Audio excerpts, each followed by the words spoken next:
Do you want to know why you keep gorging and gorging on self-help and you still don't feel good? You feel like crap. And you want to know why you keep consuming inspirational content like it's going out of style, like you'll never see it again, and you still feel unsatiated, like after having a bad meal?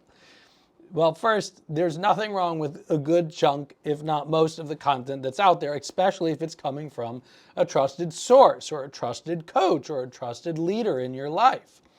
But what's different, and the reason we are sometimes left so unsatiated, is because so much of today's self-help is about introducing you to new mindsets. And hold on, those mindsets are important. I'm not poo-pooing on them. I'm introducing a lot of those mindsets to you as well. But true personal transformation is not about adding new layers. It's about removing the layers of who you are not. And bear with me here, because that sounds a little eccentric or a little ethereal, shall I say. But true personal transformation is finding the stories that we keep telling ourselves at night when we wake up, when we're in a meeting with somebody that feels a little uncomfortable, and we start to find ourselves telling stories that were not our stories to begin with.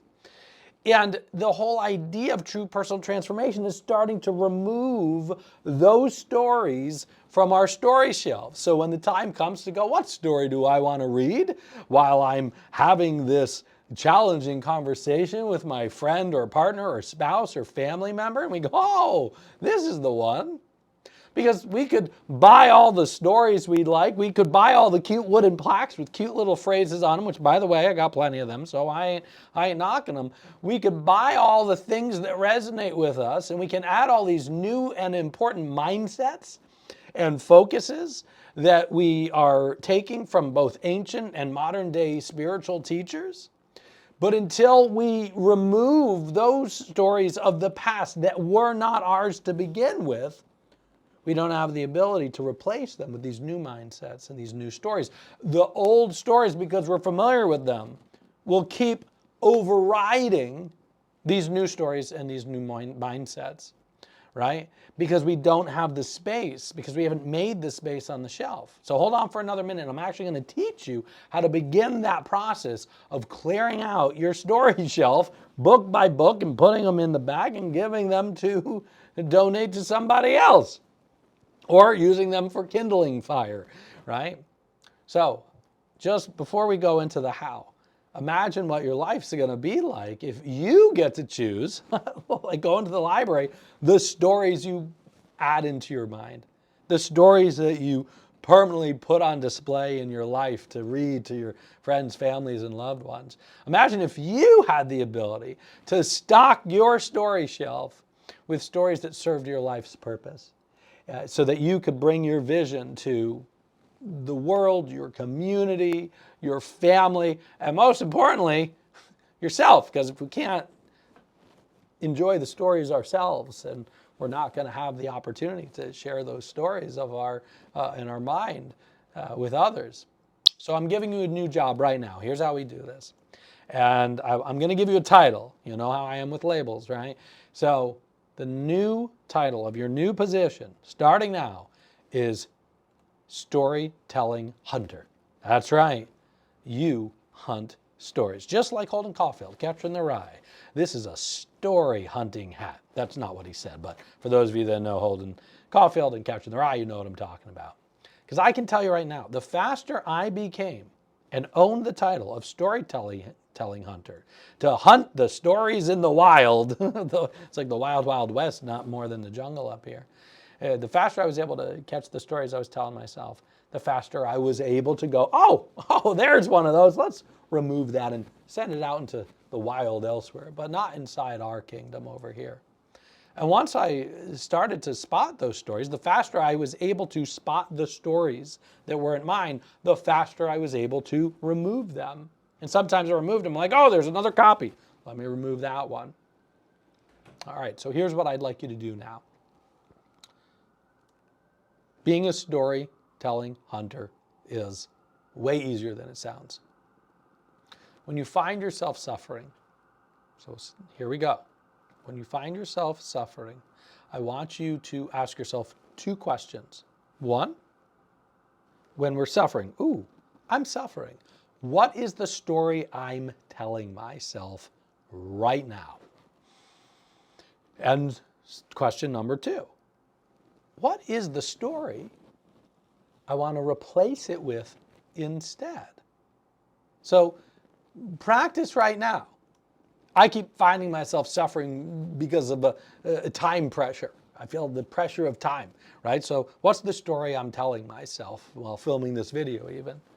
Oh, we don't have the time. We have so much stuff to do. We don't have the resources to get it all done. Of course I'm suffering. That's the story, and I caught it, and I want to remove it. What's the story I want to tell myself instead? I get to make my own calendar. I get to make my own schedule. I am doing work that's meaningful to others. I love taking the space of time for this, and I love that I'm willing to drop things from my to-do list to be able to do this, right? And so I'm spotting the story. I'm going, oh, there I am with the time pressure, with the excuse there's not enough time, and here I am now replacing it. Now, yes, this takes time. This takes time. This takes time to remove the stories, but it's not hard work. It's actually fun work because you can start going, oh, there you are, you little rascal, you.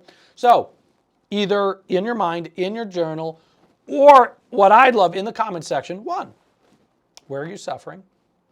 What's a story you keep telling yourself about that theme? And what's the story you'd like to replace it with instead? Add these 2 questions into your journal. Go on a 7-day challenge of answering these questions, either at the beginning of the day, the end of the day, or heck, in real time, where when you find yourself in a state of suffering, or I love, as my coach introduced to me, a flavor of suffering, that you answer these questions. So, starting now, starting here, your title is Storytelling Hunter. You know what? Why don't you put it on your LinkedIn? Just put it on your LinkedIn profile or in your bio of social media. I am a storytelling hunter. I'm on a mission to remove stories that are not mine and replace them with stories that are mine. It is a relentless job, okay? Because our brains are storytelling animals. And by the way, these stories, they're not your fault. Those stories are not your fault. These stories are not your fault. Those stories that disempower you, that are on your story shelf, that are there, you didn't put them there. That's just biology doing its thing, taking the messages that we heard from people in our lives at some period of time that we wanted to have leadership from, and those were not our stories to begin with. That's just biology. We're meaning-making machines. We're storytelling machines. We're not logic-based. If we were logic-based, this would be so much easier, but not nearly as vibrant. It's about time to start living life on whose terms? Start living life on your terms. And let's do it by starting to remove who we are not. And I am so grateful that you've lasted this long in this video. And I'm so grateful that you have me on your Storytelling Hunter team, and wish for you to add all the new stories to your story shelf on a daily life. Now, for more information, for more tools on how to do this type of inner work, follow me if you're not following me already. Find me on Instagram, TikTok, social media, LinkedIn, because I'm going to keep posting different thoughts. And if you have any thoughts or feelings or questions about this content that we're talking about right now, then put it in the comment section or DM me or email me, michael@thelegacyofyou.com. All right, everyone. Mahalo, my friends. Mahalo. I am your coach, and my name is Michael Ian Cedar.